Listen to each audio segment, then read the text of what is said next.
আমার গান শুনে অনেকেই ভাবেন যে আমি একটা ভীষণ সুইট, একটা মিষ্টি মেয়ে, প্রচণ্ড আনন্দে থাকি, হ্যান ত্যান, কিন্তু that's my song, that's not me. তখন সুরজিৎদা বলেছিল যে লগ্ন, বসন্ত হচ্ছে তোর লক্ষ্মী, যতদিন বেঁচে থাকবি ততদিন গাইতে হবে, এবং যতবার গাইবি মন দিয়ে প্রাণ দিয়ে গাইবি, কারণ এটাই তোকে তৈরি করেছে।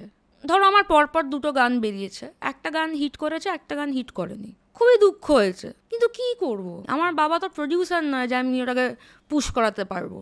ওই প্রেশারটা আমার ওপর নেই যে আমাকে 1, 2, 3-এ থাকতে হবে। দেখো, যদি আজকে 1, 2, 3-এ থাকিও, 10 বছর পর তো নামতেই হবে। তো ঠিক আছে, একটু আগে নেমে গেলে আগে নেমে গেলাম।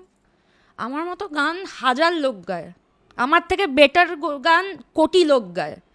আমার লাকটা ভালো ছিল, হয়ে গেছে। জানি বন্ধু, জানি তোমার আছে